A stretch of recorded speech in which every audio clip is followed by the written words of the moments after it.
Hey everybody, we're back. I know it's been a little bit. I'll get into that in a different video, but yeah, I've been battling YouTube with videos and stuff. So my plan is to do a video a day from now until the rest of this book to make sure that we are done with this book before the end of the year. It should not have taken this long.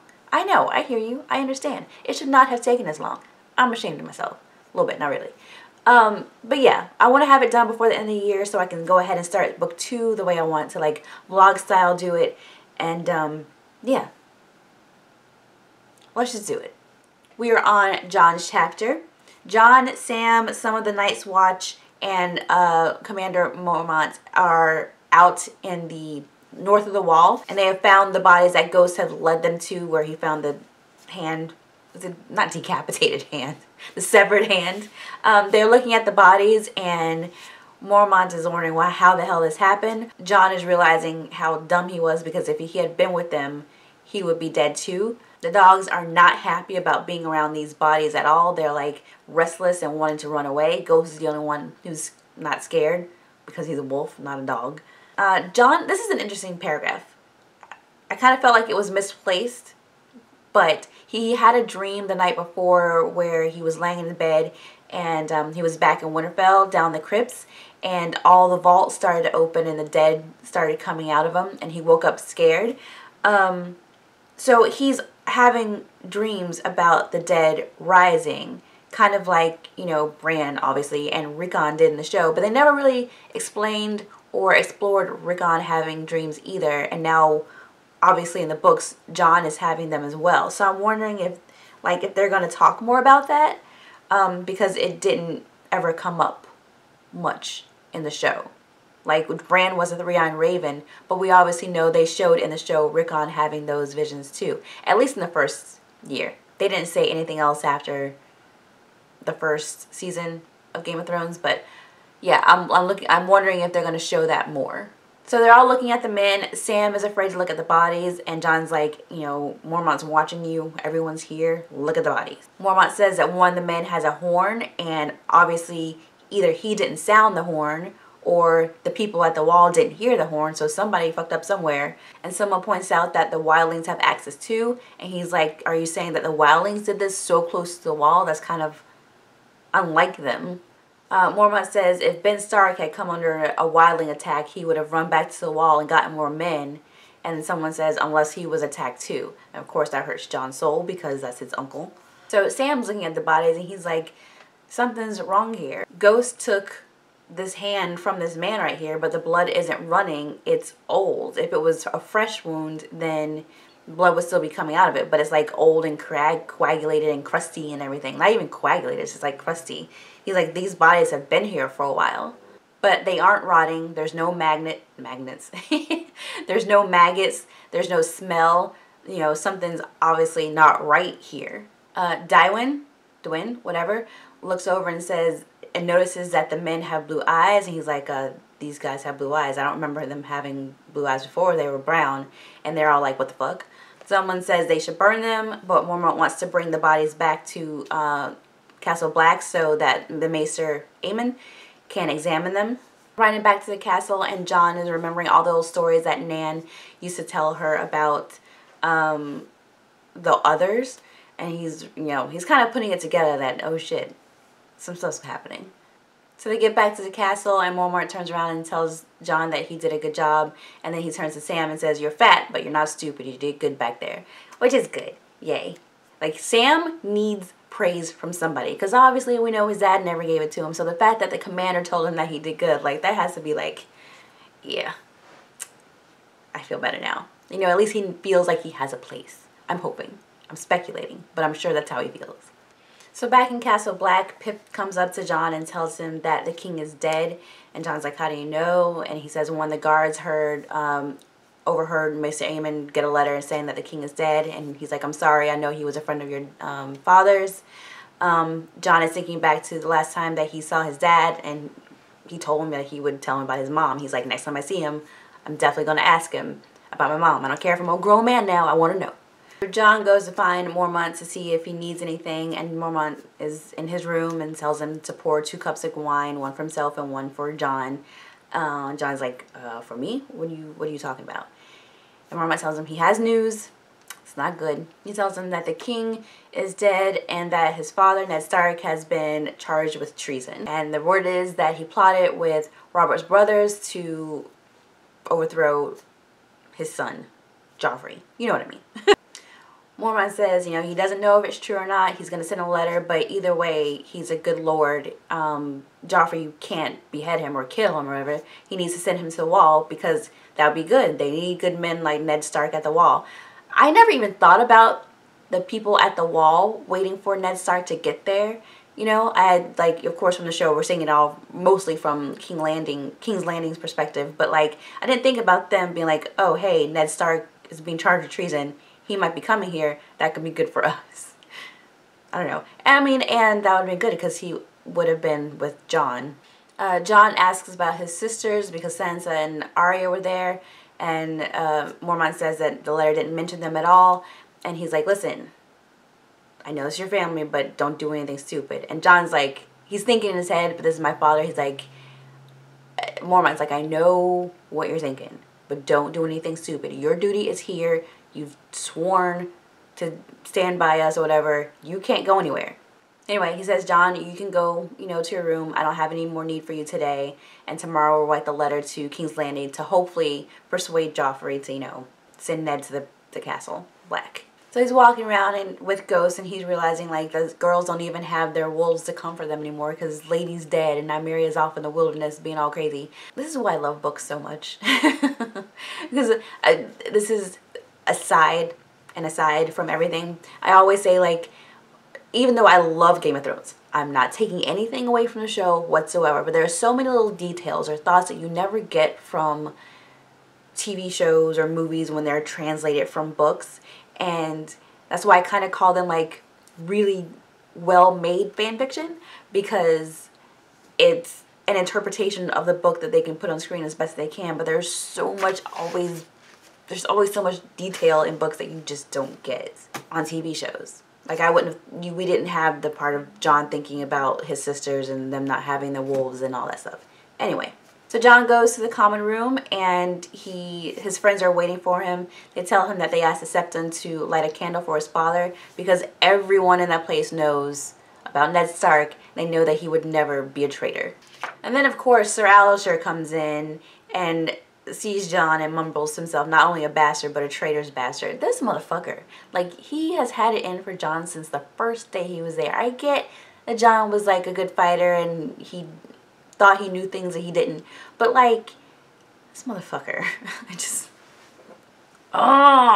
Jon goes after Alistair. Sam throws himself in between him so he doesn't, like, kill him, and because that would be bad. Jon goes to his room, and later on Mormont comes down to him and is like, I told you not to do anything stupid, boy. Like, I told you not to do anything dumb. What are you doing? Anyway, he leaves. Jon goes to sleep. He wakes up. Ghost is acting weird. Jon realizes that it's cold. Ghost is, like, backing away from the door. Jon's like, there's somebody out there, isn't there? Let me go open the door. Jon looks over the balcony and he sees one of the dead riders that they had found earlier looking up at him. So his head was, like, twisted completely around. Jon's like, what the fuck? Jon hears a noise from the Lord Commander's chambers and he goes up there. Ghost is with them. The door is wide open. The crow is, like, shrieking, corn, corn, corn. It's kind of funny. The crow is shrieking, and they see one of the walkers. Is it walkers? One of the white walkers? What are we? Whites? Whatever. He sees one of the white walker guys in the room. His eyes are all, like, blue. Ghost jumps on him. The guy doesn't make a sound because obviously he's dead. Jon jumps in after him. He slashes the man's face, like, half off and cuts off one of his arms. No blood goes anywhere. The white walker? What are we calling him? Gets up and he's, like, fine, even though Jon cut off half his face or whatever. Jon's fine. The corpse, he falls, the table falls on top of him, the corpse falls on top of the table. Jon loses his sword. He can't really move because the dead thing's on top of him. Ghost jumps in, pulls the dead corpse guy, Orthor? Anyway, off of him. Mormont comes in all naked and groggy and wondering what the hell is going on. Ghost jumps in and pulls the dead guy off of Jon. Jon gets up, grabs a lamp from Mormont's hand, lights some curtains on fires, and throws them at the dead corpse to like wrap him up in flames. Mormont sleeps naked. So we're on Bran's chapter. He is on an outer wall looking at all the men coming in to join forces with Robb.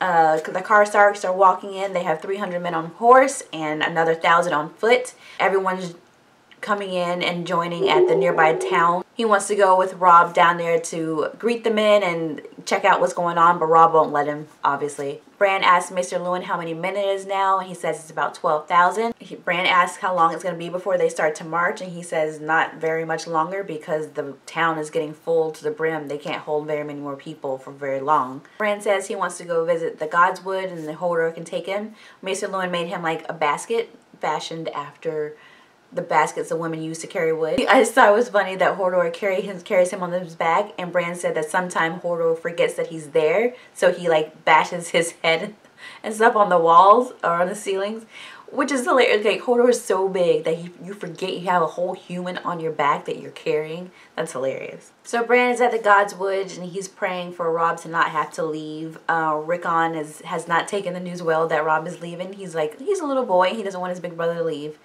which is sad. But Bran is saying, he's thinking that somebody has to go to the Riverlands to hold that against the Lannisters, and that's Robb. So Bran is recalling like all of the men having to come and like talk to Robb basically and pledge their banners to him, even though they should have done that in the first place, and like asking for things, and it's kind of annoying. Like the Umber guy was difficult. Greywind bit 2 of his fingers off. Like, nobody cares.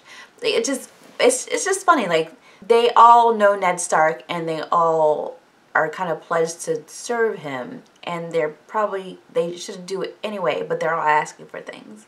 I like that Robb is still going to Bran like later on after everything's done and talking to him about everything. Like, they really are a close family. But I mean, they're talking about like every time someone comes to see them, they're hearing more and more stories, and they don't know exactly what to believe. They're hearing that their mother has hung Tyrion over in Riverrun, that Tywin Lannister is marching on the Eyrie, that Sansa and Arya were murdered. Like, they're hearing so many things that they don't know what to believe. Finally, the letter comes from Sansa that she wrote with Cersei saying that they must come and bend the knee to Joffrey to pledge themselves to him, whatever. And Robb's like, what the hell's wrong with her? And Bran says she lost her wolf. It's so funny how all, like, he and Jon both said, like, you know, the girls are without their wolves, which basically shows how lost they are. And Bran is thinking how, like, everyone who goes south, like, they don't return. Their grandfather had gone south and he got killed by the Mad King. Lady went south and she was returned north dead. Bran is depressing, dude. Bran is still at the Godswood and he's like, if Robb has to go away, please protect him. He looks up and he sees Osha and she's like, do you hear them, boy? And he's like, what are you talking about? And she says, you know, those are the gods answering you. The wind is the gods responding to you. And he's like, what do you know about the gods? She says, north of the wall, those are our gods. Those are only gods.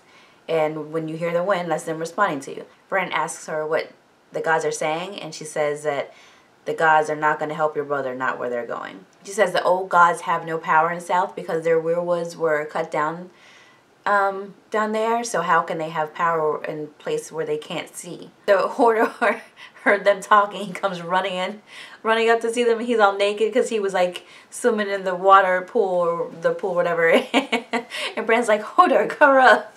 And Osha says, that man's got giant's blood in him, or I'm a queen. So Bran asks, are there really giants beyond the wall? And she says, yeah, there are giants and worse than giants. I tried to tell your brother and the Greyjoy boy when they were questioning me, but, you know, they didn't want to listen. She said, there are whites with blue eyes. Why do you think I was running away from the wall when you found me? Bran's like, tell me. Robb will listen to me if I tell him about what you saw. So he was planning on telling Robb later at night when he had dinner with all the lords, but Robb was not there.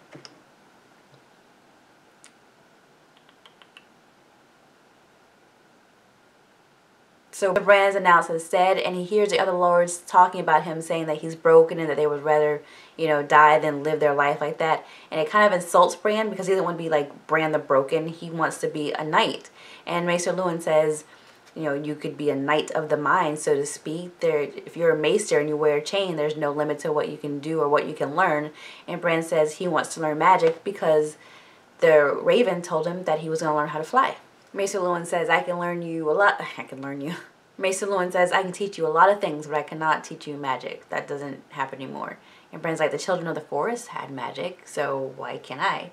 And the Maester's like, that Osha chick could teach Nan a few things about her storytelling, you know. So the next day, Robb is mounted up to leave, and he tells Bran that he's the Lord of Winterfell now, and he has to listen to Maester Luwin and take care of Rickon. Rickon doesn't want to come down, but, you know, he's upset. That's sad, though. So that means he didn't even get to say goodbye to Robb. Aww. And Robb says goodbye and says he promises to bring back Ned. So Robb rides off, and you can hear the cheers from the men cheering him on as they begin their march. And Bran is standing there, and he realizes that men will never cheer for him that way because, you know, he's not going to be a knight. He's not going to be able to march anywhere. That's sad. And Bran thinks to himself that Robb is marching the wrong way, that he shouldn't be going south. He turns around, Hodor's there, and Hodor says, Hodor? And Bran says, Hodor. And then he wonders what the heck Hodor means. This is awkward. We are on to Dany's chapter. I will say this one kind of plays out just like it does in the show. There isn't really much extra, but we're going to go through it anyway. So Dany and Khal Drogo are in bed, and he's like, no. The stallion who mounts the world, I'm not going west. I don't care about your iron chair. We're not going over there. And Dany says it's prophesied that the stallion's going to, you know, mount the world to the ends of the earth. And he's like, the earth ends at the Black Sea. It's sad that they don't even think about what goes on out past the water, so to speak. That I could get into a whole different conversation about that. But, you know, it's sad that they don't want to cross that to see what else there is. He's like, no. He gets up, he's putting on clothes, and he's like, no. Today I'm going to go look for this white lion thing so I can be even awesomer. We're not talking about this anymore. And he leaves. She's getting ready with her handmaids, and she calls for Jorah. Jorah comes in and tells her, listen, he's never seen the Seven Kingdoms before, and to him, like, he doesn't understand what that is. She's like, yo, he has to go. He has to go. Please help me to help him understand. And Jorah says, listen, the Dothraki do things in their own time. You don't want to make your brother's mistake. Just be patient, pretty much. So he offers to take her to the Western Market. The Western Market is where they sell things, obviously, of the West, like from the Seven Kingdoms and things like that. So she's walking around with Jorah, and she's saying how the Western Market reminds her of the bazaar that she used to like to play in when she was younger. She's thinking of like the cakes and the sausage and stuff that her and her brother used to eat while they were there, even though they didn't have much money. Every once in a while they could buy something. So she's walking around talking with Jorah, and he says he needs to go off and find the Illyria, whatever his name is, to get a letter. And Dany's like, oh, I'll go with you. And he's like, no, I'll go by myself. And she thinks that's weird because why can't she go with him? But she just figures that he's just going to go see a prostitute or something, and he's being shy about it. They start walking, and they come across a wine merchant, and he's kind of like sweet talking her. Her handmaid introduces her as Daenerys Stormborn of House Targaryen, blah, blah, blah. And he's like, oh, a princess. And he falls to his knees before her, and she's like, all impressed. He's like, you don't need this swill right here. I have a vintage wine from wherever. Dany knows that Khal Drogo likes wine because of his visits to the Free Cities, so she wants to get a cask for him. And so the guy offers her a cask, and Jorah comes out of nowhere and says, open that cask. And the guy's like, I'm not going to open it for you, and this is for the princess. And Jorah's like, either you open it or I'm going to open it on your head. So he opens it, he pours some, he offers it to Jorah. Jorah's like, you drink it. He's like, oh, I'm not fit to drink this wine. This is not for my lips. This is for the princess, blah, blah, blah. And she says, either you drink it or I'm going to have my guys hold you down, and we're going to pour that whole cask down your throat. What is with these people and pouring casks of wines down people's throats? That's horrible. The guy takes the thing, takes the cup, pretends he's gonna drink it, and he throws it at Dany. Jorah knocks her out of the way. One of her maids has to like catch her before she falls on her belly. Everyone goes taking off after the merchant guy, and one of the Khals grabs him with his whip and like quick, yanks him back. Not today, sir. Dany asks Jorah how the heck he knew that the wine was poison. He said he got a letter from Maester Illyrio that says that Robert has a bounty on her and her brother's head. He's like, my brother, he must not know that he's dead. And he's like, no, he doesn't know that he's dead, but it's for you and your baby. Dany gets a little bit shaken by this news. Obviously, anyone would once you realize people want to kill you. And she hears his voice in her tell her to light the fire or whatever. So she tells Jorah to light the fire. He's like, it's hot. Are you crazy? Are you sure? And she's like, yeah, I have a chill. And he's like, okay. So he lights the fire for her. She picks up her eggs and she puts them into the fire. And she's like having this vision of like scales growing on them and them growing and moving, whatever. And she's like, you know, but nothing really happens. And she's like, what'd you expect? Jorah said that, you know, your brother was the last dragon and whatever. Khal Drogo tells Jorah and Jogo that they can have any horse in the Khalasar they want except for his and Dany's. That's his gift to them. And he says to his son, he's going to give him the 7 kingdoms and this iron throne that his mother's father sat on. So they're going to go west and conquer the world. And of course, Dany is happy about that. Yay! So 2 days later, the Khalasar leave. The wine guy, the poisoner, they tie him to the back of Dany's horse by the throat and the wrist, and he has to walk behind her horse the whole way, and no harm's going to come to him as long as he can keep up. That is that. So she's basically going to be dragging this guy. She's going to be dragging him. I mean, someone tries to kill you. That's a bad way to go, though. Okay, that's it. I will see you tomorrow for the next 3. We're gonna knock these out. We're just gonna get this done. That's it. I hope you enjoyed. I'll see you tomorrow.